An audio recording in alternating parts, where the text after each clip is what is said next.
News India में आप सभी का स्वागत है। मैं आपके साथ दिव्या पांडे।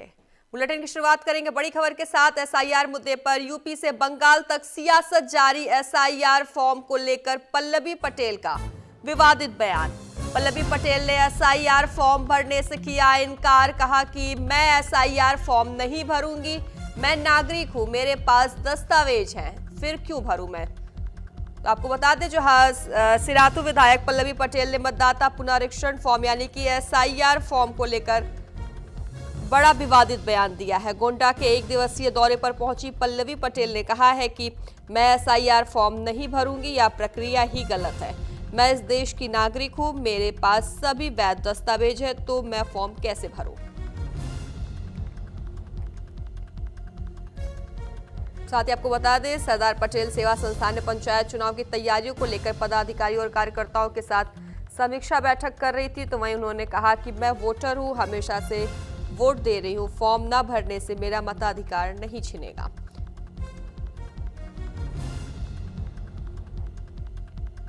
साथ ही पल्लवी पटेल ने कहा कि अगर जनता एसआईआर को ठीक समझती है तो फॉर्म भरे, अगर नहीं ठीक समझती तो ना भरे, यह अधिकार जनता का है। पटेल ने केंद्र सरकार पर बड़ा हमला बोलते हुए कहा कि यह भी महिलाओं के आरक्षण जैसा है, कागजों में घोषणा, जमीन पर कुछ नहीं। एसआईआर भी एक जुमला बनकर रह जाएगा।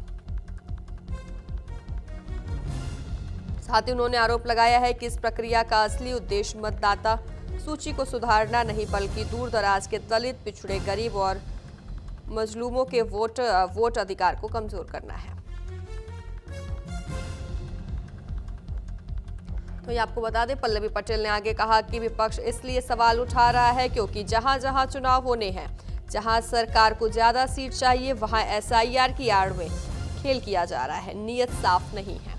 जहां उन्होंने केंद्र सरकार पर निशाना साधा है, कहा है कि जहां जहां चुनाव होने हैं, जहां सरकार को ज्यादा सीट चाहिए, वहां एसआईआर की आड़ में खेल किया जा रहा है।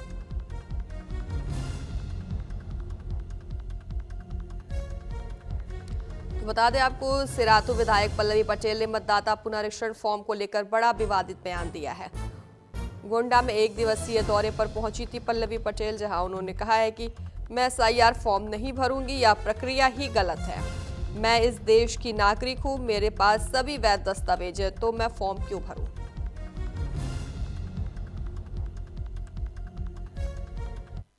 नहीं, क्यों भरना चाहिए मुझे, क्यों भरना चाहिए?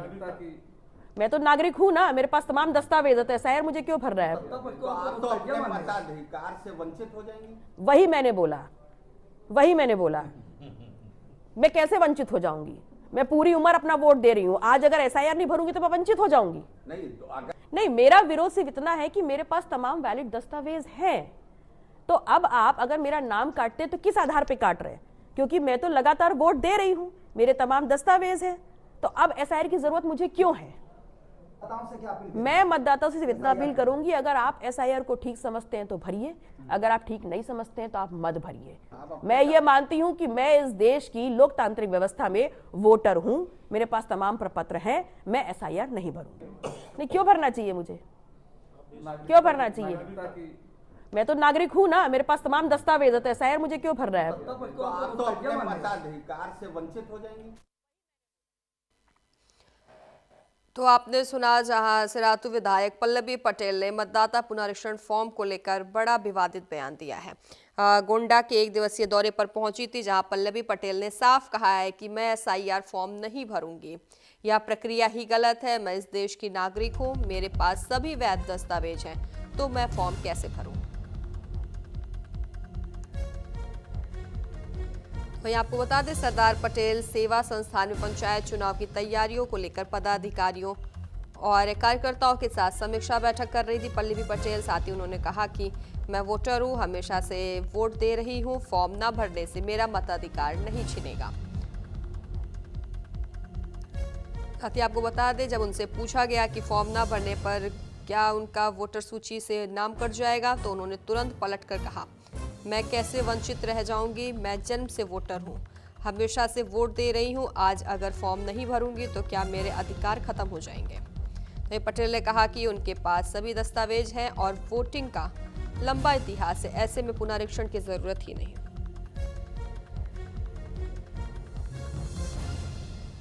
साथ ही उन्होंने कहा कि अगर जनता एसआईआर को ठीक समझती है तो फॉर्म भरे, अगर नहीं समझती है तो ना भरे। यह अधिकार जनता का है। पटेल ने, आपको बता दें, पल्लवी पटेल ने केंद्र सरकार पर बड़ा हमला बोलते हुए कहा कि यह भी महिलाओं की आरक्षण जैसा है, कागजों में घोषणा, जमीन पर कुछ नहीं। तो वहीं एसआईआर भी एक जुमला बनकर रह जाएगा।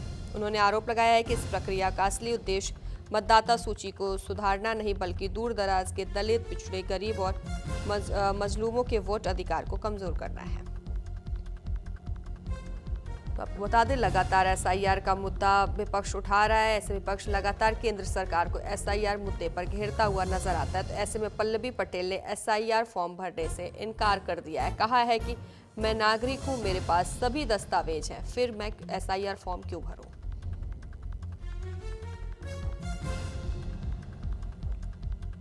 बताया आपको, जहां सिराथू विधायक पल्लवी पटेल ने एसआईआर फॉर्म को लेकर एक विवादित बयान दिया है, बड़ा बयान दिया है। गोंडा के एक दिवसीय दौरे पर पहुंची थी, जहां उन्होंने साफ कहा है कि मैं एसआईआर फॉर्म नहीं भरूंगी, यह प्रक्रिया ही गलत है, मैं इस देश की नागरिक हूं।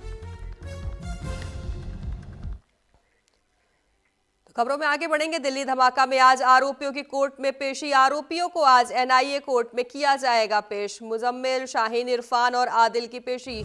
आरोपियों की 10 दिन की एनआईए कस्टडी आज पूरी हो गई है। तो बता दें, आज कोर्ट में पेश किए जाएंगे ये आरोपी। मुजम्मिल, शाहीन, इरफान और आदिल को आज कोर्ट में पेश किया जाएगा। 10 दिन की इनकी कस्टडी पूरी हो चुकी है। दिल्ली धमाका में आज आरोपियों की कोर्ट में पेशी होनी है।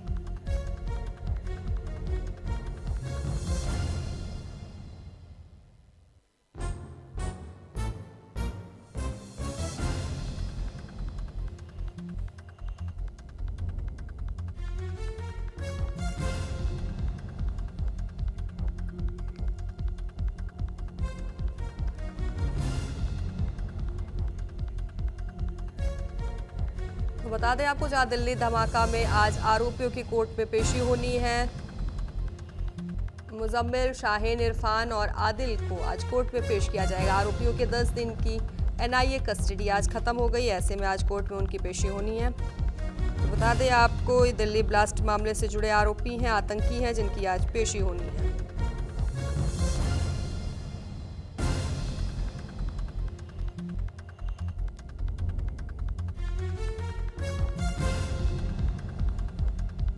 दिल्ली धमाका में आज आरोपियों की कोर्ट में पेशी होनी। आरोपियों को आज एनआईए कोर्ट में पेश किया जाएगा। बता दें, जिसमें से मुजम्मिल, शाहीन, इरफान और आदिल की पेशी होनी है। आरोपियों की 10 दिन की एनआईए कस्टडी आज पूरी हो गई है। इसके बाद आज उन्हें कोर्ट में पेश किया जाएगा।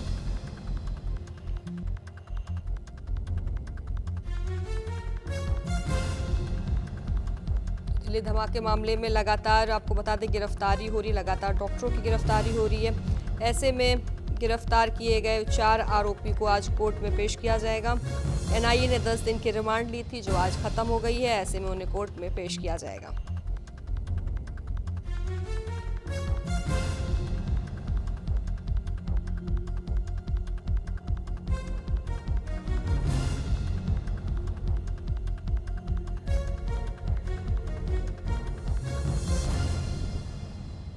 दिल्ली धमाका में आज आरोपियों की कोर्ट में पेशी होनी है। बता दें आपको, आरोपियों को आज एनआईए कोर्ट में पेश किया जाएगा। जैसे मैं आपको बता दें, जहां मुजम्मिल, शाहीन, इरफान और आदिल की पेशी होनी है।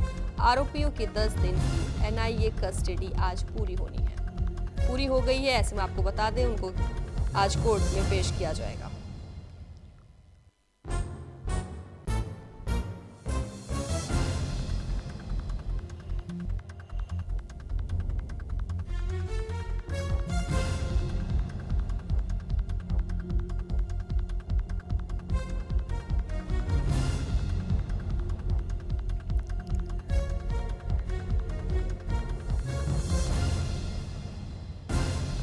बता दें आपको, जहां दिल्ली ब्लास्ट का एक आरोपी अब बख्शा नहीं जाएगा। पुलिस और जांच एजेंसियां उनको देश के हर कोने से ढूंढ निकाल रही हैं। तो एक और विस्तार से जानकारी देने के लिए हमारे साथ हमारी संवाददाता आंचल यादव हमारे साथ लाइव जुड़ गई है। आंचल, दिल्ली धमाका मामले में जो आरोपी गिरफ्तार किए गए थे, आज उनकी कोर्ट में पेशी है, क्या कुछ जानकारी आपके पास?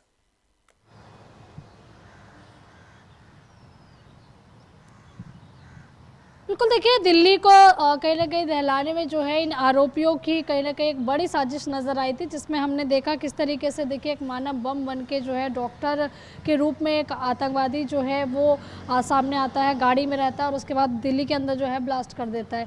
इसी तरीके की तमाम तस्वीरें निकल कर आए, उसके बाद जाँच शुरू हुई और जो जाँच में सामने आया वो कहीं न कहीं ये दर्शाता है कि दिल्ली को दहलाने के लिए और न केवल दिल्ली और अन्य जगहों को भी दहलाने की इनकी साजिश थी।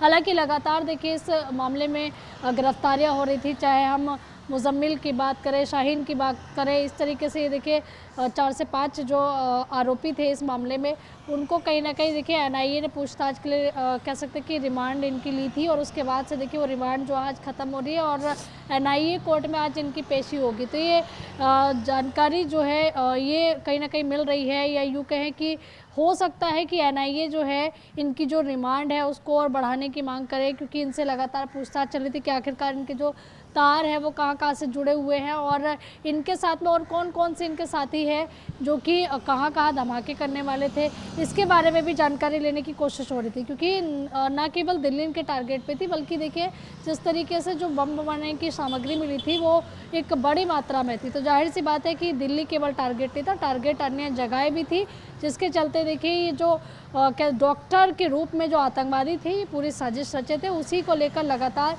पूछताछ का जो सिलसिला है वो जारी है। जी बिल्कुल आंचल, दिल्ली ब्लास्ट मामले में अब तक कुल 7 गिरफ्तारी हो चुकी है, लेकिन इन 4 को ही सिर्फ एनआईए कोर्ट में क्यों पेश किया जा रहा है?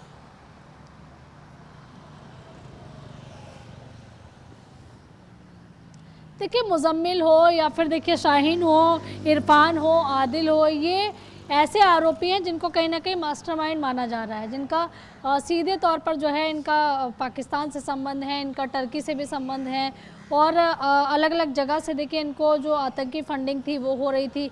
और जिस तरीके से तमाम जो कह सकते हैं अल-फलाह यूनिवर्सिटी के जो फाउंडर हैं, इसके अलावा अल-फलाह यूनिवर्सिटी के जितने भी कह सकते हैं कि उससे जुड़े हुए लोग थे, उनको कहाँ से फंडिंग हो रही थी, क्योंकि इसमें वित्तीय अनियमितताएं पाई गई थी, जिसके बाद से देखिए उनके चेयरमैन को भी जो है गिरफ्तार किया गया था, पूछताछ के लिए रखा गया था। इसके साथ ही देखिए जिस तरह से तमाम ये घटनाक्रम हुए थे उसके बाद से पूछताछ करना और ख़ास करके इन 4 से पूछताछ करना ये बेहद ज़रूरी था, क्योंकि इनके तार जो है वो काफ़ी दूर दूर तक हैं और ऐसे में और कहाँ इनकी क्या प्लानिंग थी। पिछले 2 साल से देखिए बम धमाके करने की प्लानिंग में ये लोग थे, तो आप जाहिर सी बात है कि आगे की और क्या प्लानिंग थी, इनको गहनता से जांचने के लिए जो है इनकी कस्टडी जो है, इनकी रिमांड जो है वो ली गई थी। फिलहाल देखिए आज रिमांड ख़त्म हो रही है और ये एनआईए कोर्ट में पेश की जाएगी और उसके बाद ये साफ़ होगा कि आगे का इन